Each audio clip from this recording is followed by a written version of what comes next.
आधि और व्याधि, ये दो कंसेप्ट आप समझिए। आधि मतलब होता है मेंटल पेन और व्याधि मतलब शारीरिक पेन या फिजिकल पेन। शारीरिक पेन के बारे में बहुत लोग बात करते हैं, लेकिन मेंटल पेन के बारे में लोग बात तो करते हैं, लेकिन बहुत सारी गलत धारणाएं इसके बारे में लोगों के मन में है। देखो, मेंटल पेन के बारे में आप एक रूल ध्यान में रखो। जैसे मेंटल पेन आना हमारे हाथ में नहीं है, वैसे जाना भी हमारे हाथ में नहीं है। इसके लिए अगर मेंटल पेन आपके पास आपके परमिशन के बिना आता है, तो समझिए कि आपके परमिशन के बिना ही वो जाने वाला है। You don't need to put any extra effort. आप अपनी एनर्जी उसमें जाया मत कीजिए। आप एग्जाम्पल लो, किसी बंदे की गर्लफ्रेंड उसको छोड़ के निकल जाती है, बहुत पेन होता है, बहुत दुख होता है, बहुत कुछ ट्राई करता है वो उस दुख से बाहर निकलने के लिए, पर आ नहीं पाता। फ्रेंड से मिलेगा, मूवी देखने जाएगा, खाना खाने को जाएगा अलग अलग होटल्स में, लेकिन फिर से वो शार्प पेन उसके हार्ट में प्रकट हो जाता है और वो पूरा देवदास मोड में जाकर खच्ची हो जाता है।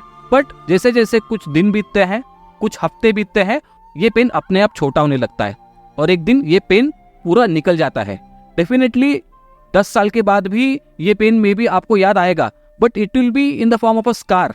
तो स्कार क्या करता है, अपने को जख्म का याद दिलाता है, पर उसमें पेन नहीं होता है। तो यहाँ से अपने को क्या पता चलता है, जैसे मेंटल पेन आना हमारे हाथ में नहीं, जाना भी हमारे हाथ में नहीं, उसके ऊपर आप टाइम वेस्ट मत करो। दूसरा एग्जाम्पल लो, बहुत सारे लोग ऐसे होते हैं कि जिनके पेरेंट्स उनको बचपन में ही छोड़कर निकल जाते हैं, but the harsh reality of the world is they learn to move on. क्योंकि एज टाइम पासेस वैसे इस पेन से भी वो धीरे धीरे उभरने लगते हैं और अपनी नॉर्मल लाइफ जीने लगते हैं। डेफिनेटली कभी कभी उनको माँ की याद, पापा की याद आती है, but it does not disturb there lifestyle. अब लास्ट एग्जांपल आप लो, मेरा खुद का।